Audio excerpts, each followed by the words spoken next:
NHR creations Mayalokam గొలుసు నవల. వినండి వినండి ఉత్సాహంగా ఉల్లాసంగా. మాయాలోకం గొలుసు నవల. నిర్వహణ గాలి లలిత ప్రవళిక గారు. 45వ భాగం. రచన ఉరిమల్ల సునంద. దీపక్ చూడు, మా మా చింటూ చింటూ పెదవులు అదురుతుండగా దుఃఖంతో పూడుకుపోయిన గొంతుతో దీపక్ భుజం మీద తలవాల్చాడు శరత్. అప్పటి వరకు సమాచారం కోసం ఏదైనా చేద్దామా అని ఆరాట పెడుతూ హుషారుగా ఉన్న శరత్ చింటూను అలా చూసి ఒక్కసారిగా నిస్త్రాణ అయిపోయాడు. శరత్ పరిస్థితి చూస్తుంటే ఒక్క శరత్కే కాదు, మిగిలిన వారికి బాధగానే ఉంది. ఆ పసివాడిని వాళ్ళు ఏం హింసలు పెట్టారో, అమ్మా నాన్న కోసం ఎంత తప్పించిపోతున్నాడో, అసలు తిండైనా సరిగా పెడుతున్నారో లేదో, కందిరీగల్లా ఆలోచనలు చుట్టుముట్టాయి దీపక్ను. దాదాపుగా మిగతా ఇద్దరు ఆలోచనలు కూడా అలాగే ఉన్నాయి. అందుకే గొంతు పెగలక నిశ్శబ్దంగా ఉండిపోయారు. నీవేం దిగులు పడకు, మన చింటూకు ఏం కాదు. ఇలాంటప్పుడే ధైర్యంగా ఉండాలి. చింటూను చంపే ఉద్దేశమే ఉంటే ఇన్ని రోజులు ఆగేవారు కాదు. ఆ క్రిస్టఫర్ని జాగ్రత్తగా అనుసరిద్దాం. మనం ఇప్పుడు మాటలతో సమయం వృధా చేయొద్దు, వాళ్ళను అనుసరిద్దాం అన్న దీపక్ మాటలకు మరింత బలం కలిగేలా, ఎస్ దీపక్, నీవు ఎలాగూ నాగరాకుమారుడి కదా, అత్యవసరమైతే చింటూకు ప్రాణహాని కలుగుతుందని అనిపించగానే నాగదేవతను తలుచుకో. ప్రస్తుతం మనం చేసే ప్రయత్నం చేద్దాం. ఈ విషయం ప్రతాపవర్మ గారికి వెంటనే అందిస్తే మంచిది. ఆలస్యం అమృతం విషం అన్న నందిత మాటలకు జేబుల్లో ఉన్న సెల్ ఫోన్లను చటుక్కున తీశారు. అయ్యో, వచ్చేటప్పుడు ఛార్జింగ్ పెట్టుకొని రాలేదు, ఫోన్ డెడ్ అయ్యే స్థితికి వచ్చిందే, ఇప్పుడు ఎలా అంటున్న హేమంత్ మాటలకు అందరూ సెల్లులు చూసుకుంటూ, అవును, మా సెల్లుల పరిస్థితి కూడా ఇలాగే ఉంది, ఇప్పుడు ఎలా, ఆలోచించడానికేమో టైం లేదు. ముందు ఆ క్రిస్టఫర్ కనకాచారి సంగతి ఏంటో చూడాలి. మన దృష్టి నుంచి తప్పించుకున్నారా, ఇక వాళ్ళని పట్టుకోలేం అనుకుంటూ నెమ్మదిగా అడుగులు వేస్తూ నడవసాగారు. అంతకుముందే వర్షం పడడంతో కింద అంతా తడిచి రాలిన ఆకుల నిండా మట్టి కొట్టుకొని మెత్తగా చిత్తడి చిత్తడిగా ఉంది.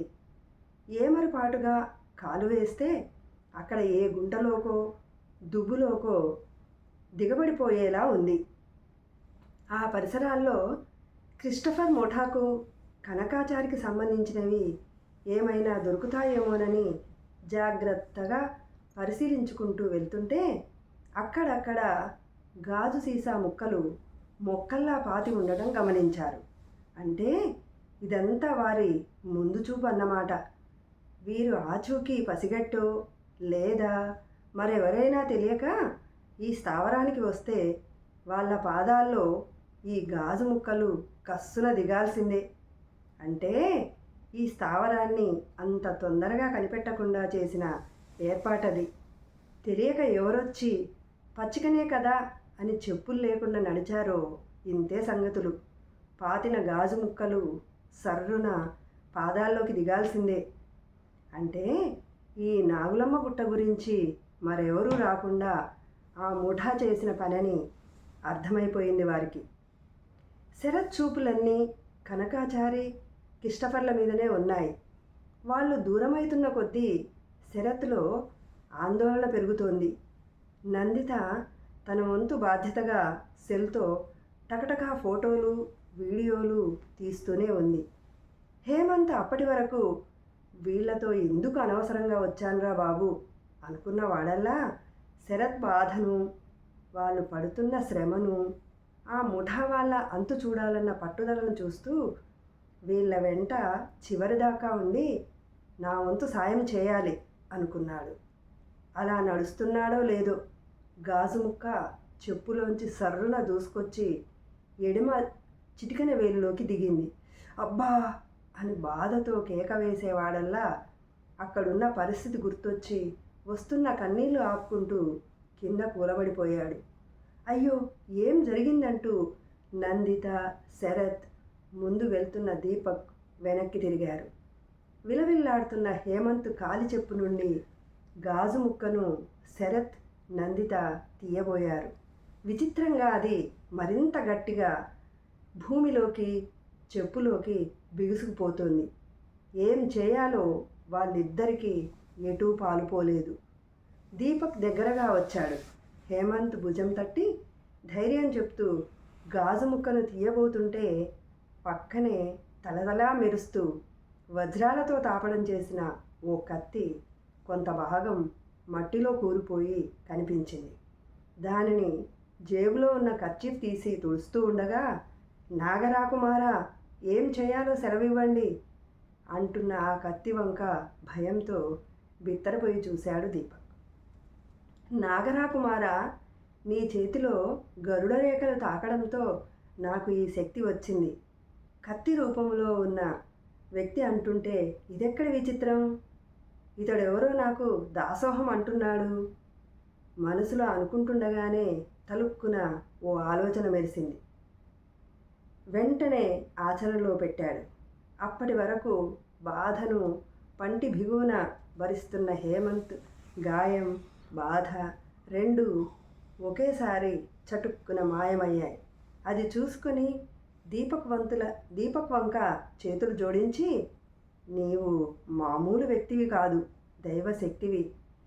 ఇంకా నీలో ఎన్ని శక్తులు ఉన్నాయో అన్నాడు. అవునవును అంటున్న నందిత శరత్లను వారిస్తూ, ఏహే, పొగడ్తలాపండి. ఈ కత్తి వీరు ఉపయోగపడతాడేమో చూడాలి. కత్తిని తన గరుడ రేఖలకు తాకించాడు. అలా తాకించగానే మళ్ళీ ప్రత్యక్షమయ్యాడు కత్తివీరుడు.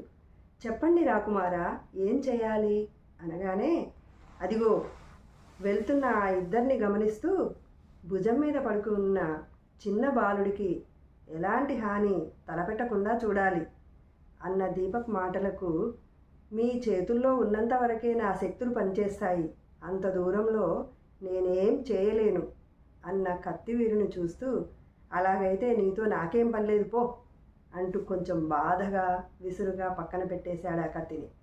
హే దీపక్, ఇప్పుడు ఆ కత్తి చేసిన మేలు మామూలుది కాదు. దాన్ని నీ జేబులో పెట్టుకో, అవసరమైనప్పుడు ఉపయోగించుకుందాం. నందిత మాటలకు, ఆ పనేదో నువ్వే చేయొచ్చు కదా ఆమె చేతికి ఇచ్చాడు. నందిత దాన్ని అటు ఇటు తిప్పి చూస్తూ, దీనికి మహిమ ఉండడం లేకపోవడం తర్వాత విషయం, కానీ ఇది కోట్ల విలువైన వజ్రాలు, రత్నాలతో తాపడం చేసి ఉంది తెలుసా? ఆశ్చర్యంగా, ఆనందంగా దాన్ని మరోసారి చూసి బ్యాగులో పెట్టేసింది. అలా చిన్నగా మాట్లాడుతూ వాళ్ళను వెంబడిస్తున్నారు. కళ్ళు చెదిరితే ఎక్కడ కనబడకుండా పోతారేమోననే ఆలోచనలతో. అలా వెళ్తున్న వాళ్ళకి ఒక్కసారిగా గన్ను పేల్చిన శబ్దం వినిపించింది. కనకాచారిపై ఎవరో గన్ను పేల్చడం, అతడు దబ్బుమని కింద పడిపోవడం చూసి దీపక్, శరత్, హేమంత్, నందిత ఉలిక్కిపడ్డారు. ఇది తమను పసిగట్టి చేసిన పనా? కనకాచారిని కావాలనే చంపేశారా? నిజంగా కనకాచారి చచ్చిపోయాడా? అసలు ఆ కనకాచారే తమకు కావాల్సిన సమాచారాన్ని ఇవ్వగలిగే కీలకమైన వ్యక్తి. ఆ తీగ లాగితేనే కదా డొంకంతా కదిలేది. అతడికి ఏమైనా అయితే ఎలా? వణికిపోయారు. అలా వీళ్ళు నిశ్చేష్టులై చూస్తూ ఉండగానే బలిష్టంగా ఉన్న నలుగురు వ్యక్తులు వచ్చి కింద పడి ఉన్న కనకాచారిని మోసుకెళ్తూ క్రిస్టఫర్ వెంట గబగబా నడవడం చూశారు. అంత పెద్ద శబ్దమైన చింటూ కదలక అలాగే భుజం మీద వేలాడబడుతూ ఉండటం చూసి శరత్కు మళ్ళీ దుఃఖం ముంచుకొచ్చింది. దీపక్ సెల్ వైబ్రేట్ అవ్వడం చూసి ఎలర్ట్ అయ్యాడు. కానీ సెల్లో ఛార్జింగ్ లేదెలా? ఈ విషయాన్ని అర్జెంటుగా ప్రతాపవర్మకు తెలపాలి. ఐడియా చిన్నగా చిటికేస్తూ, ఏయ్ నందిత, ఆ కత్తి ఇలా ఇవ్వు అని క్షణంలో దాన్ని తాకాడు.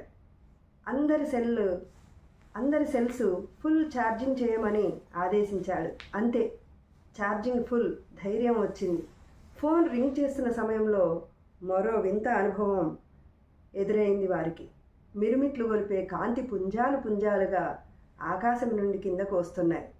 అవేమిటో కావు, ధవల వర్ణ రాయంచలు. రెక్కలల్లారుస్తూ కిందికి దిగుతూ ఉంటే రెక్కల నుండి వెలువడిన వెలుగు రేఖలు అక్కడంతా పరుచుకున్నాయి.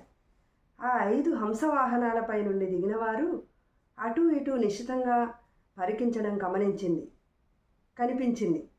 వారి దృష్టి తన మీద పడబోతున్నట్లుగా దీపక్ మనసు కనిపించింది. వెంటనే స్నేహితుల మధ్యలో దూరి, మనం రూట్ మార్చాలి, ఇక్కడ ఒక్క క్షణం కూడా ఉండొద్దు అంటుండగానే, భయం లేదు యువకుడా అన్న మాటలు వినిపించాయి. ఎక్కడుండి ఆ మాటలు? విచిత్రంగా ఉందే అనుకుంటూ ఉండగానే మరో వింత. కనకాచారిని కారు డ్రైవర్ పక్క సీట్లో కూలేస్తూ, వీడు ఇప్పట్లో లేవడు, వాడు ఇంకా స్పృహలో లేడు, జాగ్రత్త, కనకాచారి అసలే మనకు వ్యతిరేకంగా తయారవుతున్నాడు, మాటి మాటికి అధైర్యం నూరిపోస్తూ తాను ఇందులోంచి తప్పుకోవాలని చూస్తున్నాడు, అది మనకు మహా డేంజర్ అని చెప్పి ఆ నలుగురు చెట్ల పొదలు దాటి వెళ్ళిపోయారు. పోరడు మామూలు బరువు లేడు. భుజాన్ని తడుముకుంటూ క్రిస్టఫర్ చింటూను తన పక్కన కూర్చోబెట్టుకొని కారు స్టార్ట్ చేశాడు. కనకాచారేమో ఒకటే కలవరిస్తూ ఉన్నాడు, మనకు చావు తప్పదు, ఆ పెట్టె చెబుతోంది, భవిష్యవాణి చెబుతోంది, మనకు చావు తప్పదు, ఇలా ఏదేదో మాట్లాడుతున్నాడు. వీడేందిరా అపశకున పక్షిలా మన స్పృహలో లేకున్నా మనం భయపడేలా మాట్లాడుతున్నాడు అలా అనుకుంటూ కారును సర్రున రోడ్డు మీదకు తెచ్చాడు. క్రిస్టఫర్కు తెలియదు తనను ఓ 2 కళ్ళు వెంబడిస్తున్నాయని.